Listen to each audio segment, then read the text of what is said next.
Yo, what's up guys, it's I'm the Beast here, and I'm going to be doing a living with video today. And today it'll be living with depression. And the first thing that I should answer is, what exactly is depression? And to be honest, it's kind of hard to get a definite answer, so I looked this up on my phone just so I have something accurate to tell you. And according to mayoclinic.org, I don't know, depression is a mood disorder that causes a persistent feeling of sadness and a loss of interest.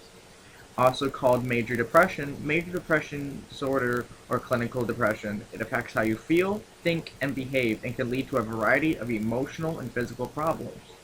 You may have trouble doing normal day-to-day activities, and depression may make you feel as if life isn't worth living. And with that, I explained that there's different kinds of depression. There is, for example, there's clinical depression, bipolar depression, seasonal depression, so on and so forth. I have to admit, yes, I do have depression myself. I have diagnosed severe clinical depression or something along those lines.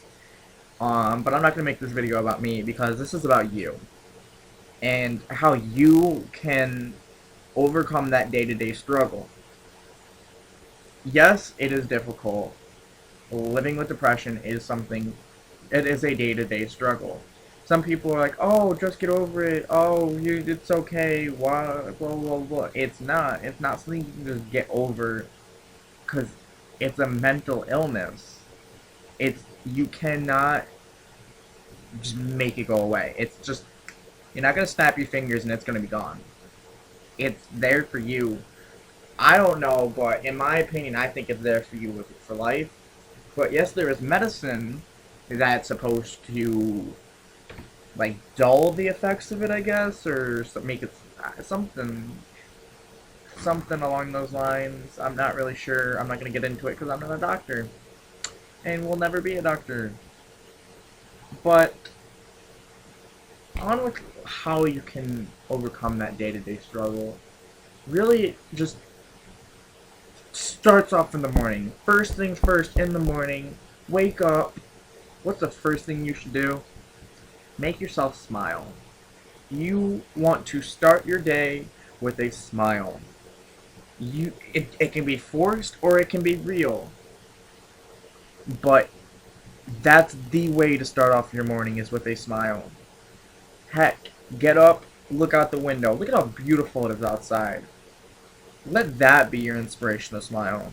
You ever listen to the birds in the morning? See the sun rising over the horizon? Beautiful. If that doesn't bring a smile to your face, I don't know what will. But depression, speaking from experience, for me, one day it'll be there, the next day it won't be, but that doesn't mean it's gone. It's always there. And it can just mentally destroy you and bring you down to your knees and make you feel like you are this little speck when really you're not. You are so much better than that and so much bigger than that, and you just have to realize that you can fight it and it is worth fighting it. And last thing you should do is turn to other methods of dealing with it, like self-harm and suicide and just drinking and drugs. Like, those are all the most common methods of coping with depression. But they're not the only methods. There's other methods out there. You can talk to your friends, you can talk to your counselor at school, talk to your parents, what I like to do is I like to draw. When I feel sad, I draw. Or I'll write. Or I'll doodle. Or work out. Or go for a bike ride. Anything to get my mind off of my mind. That's what I do. But you have to find out what works for you.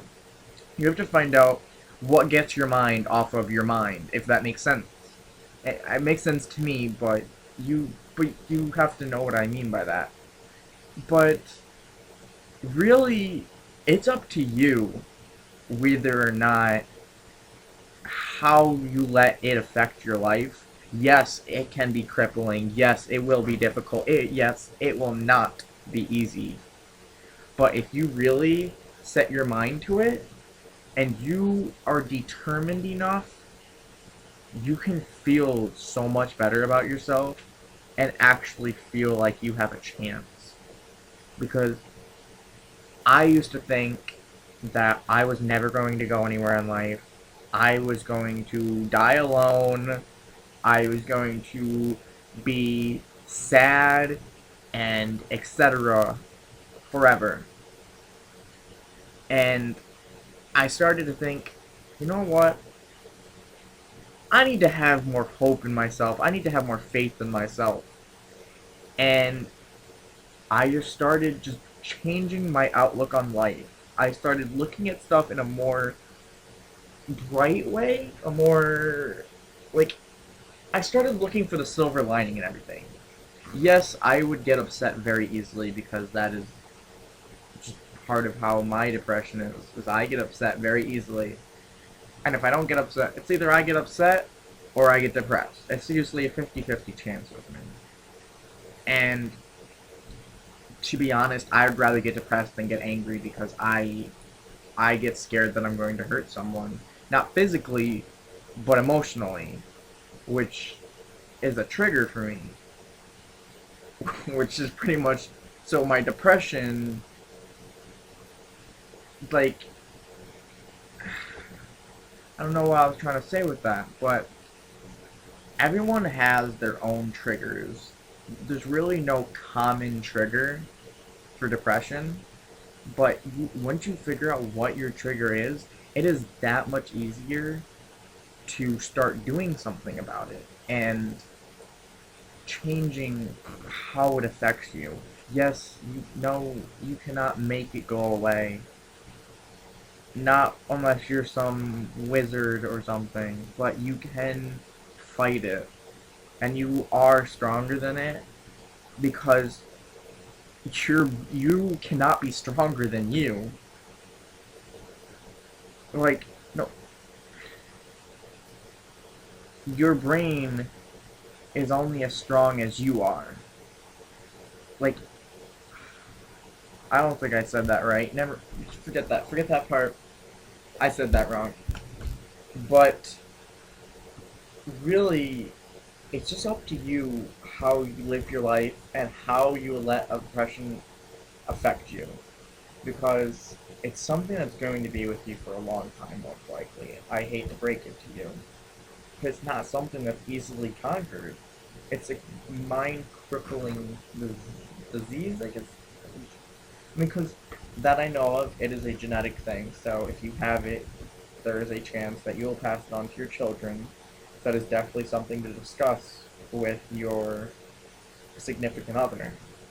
Because, and then if your significant other has depression also, the chances are very, very high that your children will also have depression. But that seems to be about along the lines of all that I've got right now. But if you like what you've heard, you can leave a like, a comment, maybe even subscribe, because I got some more videos coming out soon. I'll have a nice little annotation right about here. You can find my girlfriend's channel. She has a lot more videos than I do. And I think that's all I got for right now, but probably in the next 20 or so minutes, I'm going to be uploading another video after this one. Not sure on what yet, but keep tuned. Alright, I'll catch you guys later.